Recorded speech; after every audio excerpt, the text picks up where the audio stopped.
Tune ചെയ്തിരിക്കുന്നത് club FM ആണ്. കേട്ടുകൊണ്ടിരിക്കുന്നു ഒരു പ്രണയ കഥ. ലവ് ബൈറ്റ്സിൽ രേണുവിന്റെ കൂടെ വെച്ചു രജിസ്റ്റർ ചെയ്തു. അതെ, പെങ്കച്ചനെ തിരിച്ചുകൊണ്ടേ ആക്കി. എന്റെ ടിൻഡു ഒരു പേടിയും തോന്നിയില്ലേ? നല്ല പേടി തോന്നി. ഈ സിനിമയിലൊക്കെ നമ്മൾ കാണില്ലേ, പലപ്പോഴും ഇങ്ങനെ പെണ്ണിനെ തട്ടിക്കൊണ്ടുപോകാറാണല്ലോ പതിവ്. മിഥുനം സിനിമയില് മോഹൻലാൽ പായേക്കാളും ഭേദം നമ്മൾ നോക്കിയപ്പോ കാറിൽ രജിസ്റ്റർ ചെയ്യാം. അപ്പൊ സൈൻ ചെയ്യാനൊക്കെ ഉണ്ടായിരുന്ന സ്വന്തം കൂട്ടുകാരാ? എന്റെ കൂട്ടുകാർ. വീട്ടിൽ പറഞ്ഞായിരുന്നോ? വീട്ടിൽ പറഞ്ഞിട്ടുണ്ടായിരുന്നു. അവര് വീട്ടില് സമ്മതിച്ചോന്ന് ചോദിച്ചിട്ടുണ്ടെങ്കിൽ സമ്മതിപ്പിക്കുക എന്നുള്ളതാണല്ലോ നമ്മുടെ കർത്തവ്യം. അതെ, കടമ. നിർബന്ധിച്ച് ചില ഫാദറിൻ്റെ അടുത്ത് മാത്രമേ പറഞ്ഞിട്ടുണ്ടായിരുന്നുള്ളൂ. പക്ഷെ ഫാദർ എഗ്രിഡ് ആയിരുന്നില്ല. എന്നാലും ഞാൻ പറഞ്ഞു വീടിൻ്റെ അവിടം വരെ പോയി. പക്ഷെ പറഞ്ഞില്ല, വീട്ടിൽ പറഞ്ഞില്ല രജിസ്റ്റർ മാരേജ് ചെയ്യാമെന്നാണ്.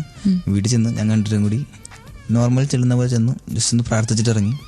ബാക്കി ഞാൻ എൻ്റെ സുഹൃത്ത് പറഞ്ഞിരുന്നു. പക്ഷെ ഇന്ന ദിവസം എന്നതല്ല എന്ന് പറഞ്ഞിട്ടുണ്ടായിരുന്നില്ല. പക്ഷെ പോകും എന്നൊരു പറഞ്ഞിട്ടുണ്ടായിരുന്നു. വീട്ടിൽ പോയി പ്രാർത്ഥിക്കുക, ഇങ്ങനെ പോരുക. അപ്പോഴും വീട്ടിലറിയില്ല. 2 മിനിറ്റില് വീട്ടിൽ നിന്ന് വന്ന് വിളിച്ചോണ്ട് പോയെന്നാ പറഞ്ഞ്. ടെൻഷൻ ഇല്ലായിരുന്നു പിന്നെ ചെല്ലുമ്പോ? താലി പരിപാടിയൊക്കെ ഉണ്ടായിരുന്നു? അതോ ഉള്ളി? ഇല്ല, രജിസ്റ്റർ മാരേജ്, ജസ്റ്റ് സൈനിങ് മാത്രം. നമ്മളെപ്പോഴും ഒരു കാര്യം ചെയ്യുമ്പോൾ നാളത്തേക്കും കൂടി കരുതിക്കൂട്ടി വേണം. എന്തെങ്കിലും പ്രശ്നം നമ്മളുടെ കയ്യിൽ നിന്ന് വരാൻ പാടില്ല. ഇല്ല. എന്നിട്ട് എത്ര നാൾ ഈ രജിസ്റ്റർ മാരേജ് കഴിഞ്ഞ് ഇങ്ങനെ പോയി? അത് കഴിഞ്ഞ് 2 ദിവസം ഞാൻ ക്ലാസ്സിൽ പോയി. 3-ാമത്തെ ദിവസം എൻ്റെ ഒരു ഫ്രണ്ട് വീട്ടിലേക്ക് വിളിച്ചിട്ട് പറഞ്ഞു അവള് ഡച്ചുവിൻ്റെ ഒപ്പം കാറി കയറി പോയി എന്ന് പറഞ്ഞു. രജിസ്റ്റർ ചെയ്യാൻ വേണ്ടിയാ പോയത്. പക്ഷെ വീട്ടിലത് കേട്ടപ്പോ അവര് തെറ്റിദ്ധരിച്ചു. ഭയങ്കര പ്രശ്നമായി. പിന്നെ ഇനി നീ എന്തായാലും ക്ലാസ്സിൽ പോകണ്ടെന്ന് പറഞ്ഞ് എന്നെ ആന്റിയുടെ വീട്ടിൽ കൊണ്ടാക്കി. ആന്റിയുടെ വീട് എവിടെയായിരുന്നു? പെരുമ്പാവൂര്. ഓക്കെ. എന്നിട്ട് പിന്നെ ഞാനിങ്ങനെ അവിടെ തന്നെ ഇരിക്കാം. എന്തായാലും കല്യാണം കഴിഞ്ഞ് ഇനി എന്ത് ചെയ്യും? വെറുതെ റോട്ടിലേക്ക് നോക്കി ഇരിക്കുക, എങ്ങാനും എന്നെ കൂട്ടിക്കൊണ്ടുപോകാൻ വരുമോ? അപ്പൊ ഇത് ഡച്ച് അറിയുന്നില്ലേ? എനിക്ക് കോണ്ടാക്ട് ചെയ്യേണ്ട ഒരു വഴികളൊന്നും ഉണ്ടായിരുന്നില്ല. ഇങ്ങനെ ക്ലാസ്സിൽ വന്നിട്ടില്ല എന്ന് മാത്രം അറിയാൻ കഴിഞ്ഞു.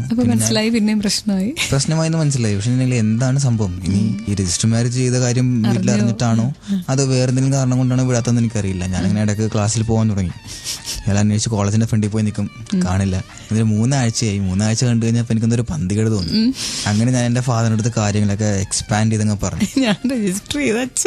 രജിസ്റ്റർ മാരേജ് കഴിഞ്ഞു. ഇയാളെ വീട്ടിൽ നിർത്തി. 3 ആഴ്ച കഴിഞ്ഞപ്പോൾ ഞാൻ എൻ്റെ വീട്ടിൽ നിന്ന് ഡാഡിനെയും ഡാഡിയുടെ ഒരു ഫ്രണ്ടിനെ, ടിൻഡുന്റെ വീടിന്റെ അടുത്ത് തന്നെ തറവാടുണ്ടായിരുന്നു പുള്ളിയുടെ.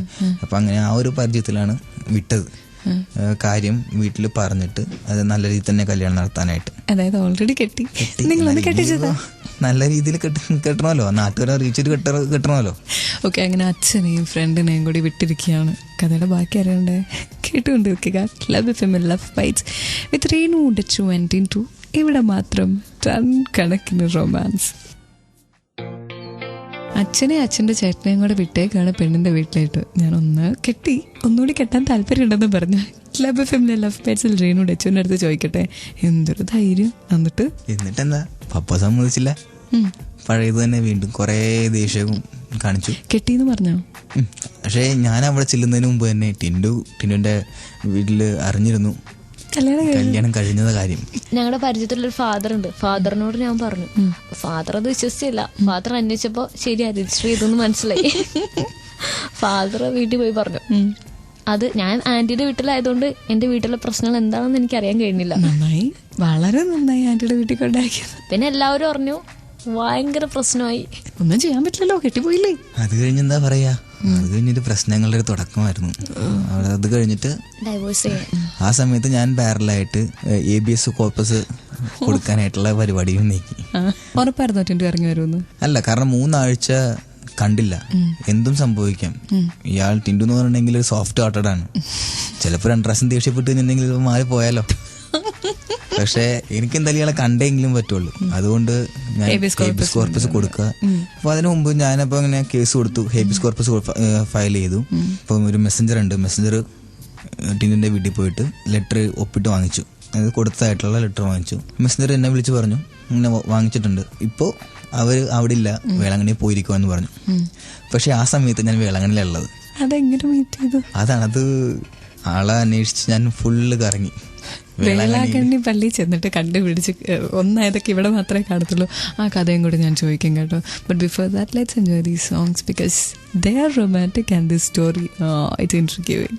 സ്റ്റേ ട്യൂൺഡ്, കാരണം ഇവിടെ മാത്രം ടൺ കണക്കിന് റൊമാൻസ്.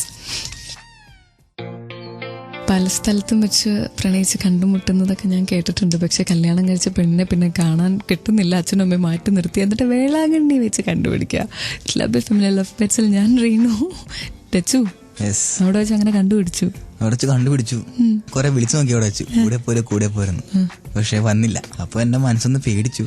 ഇപ്പോ കോടതിയിൽ വരുമ്പോൾ എന്ത് സംഭവിക്കും ഓർത്തിട്ട് അങ്ങനെ അവിടെ വെച്ച് ചെന്നു.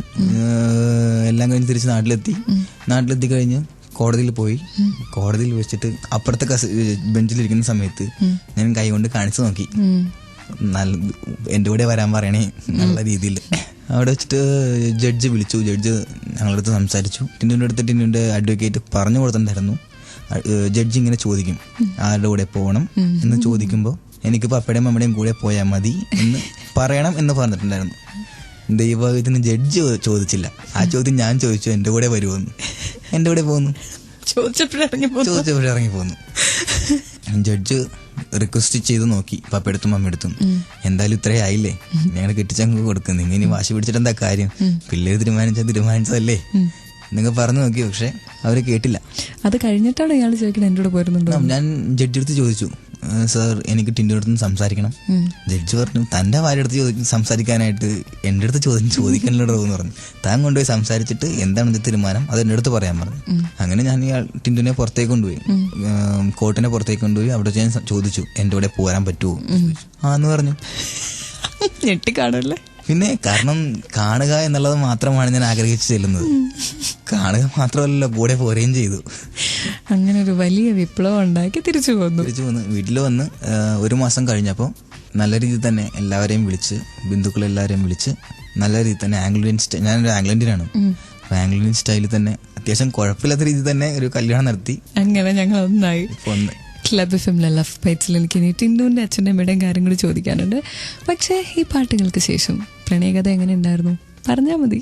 Stay tuned. ഇവിടെ മാത്രം ടൺ കണക്കിന് റൊമാൻസ് കൂടെ റീനു. അങ്ങനെ 3.5 വർഷം നീണ്ട പ്രണയത്തിനാണോ ഒരു താഴിട്ട് നിങ്ങൾ കല്യാണം കഴിച്ചത്? 3.5 വർഷത്തിൽ നീണ്ട പ്രണയം എന്ന് പറയാനില്ല. 3 വർഷം മുമ്പ് കണ്ടു. അത് ഒരു 1.5 വർഷം കഴിഞ്ഞപ്പോഴാണ് എനിക്ക് പറയാൻ തോന്നിയത്. അത് കഴിഞ്ഞൊരു 4 മാസം കഴിഞ്ഞപ്പോഴാണ് തിരിച്ചൊരു പ്രണയം തോന്നിയത്. അങ്ങനെ ഒരു 1.5 കൊല്ലം എന്നേ പറയാൻ പറ്റത്തുള്ളൂ പ്രണയത്തിന്. ക്ലബ് ഫാമിലി ലവ് ബൈറ്റ്സിൽ റീനു ചോദിക്കട്ടെ, അപ്പം നിങ്ങൾ ശരിയായ രീതിയിൽ കല്യാണം നടത്തി? ടിൻഡുവിന്റെ അച്ഛനും അമ്മയും വന്നോ? ഇല്ല, വന്നില്ല. ഇതുവരെയും വന്നോ? ഇല്ല. ഇപ്പൊ എത്ര നാളായി? 4 മാസം. വീട്ടിൽ കയറ്റിയിട്ടില്ല? വിളിക്കണ്ടോ? ഞാൻ വിളിക്കാറില്ല. ഇങ്ങോട്ട് വിളിച്ചോ? ഇല്ല. ആരും വിളിച്ചില്ലേ?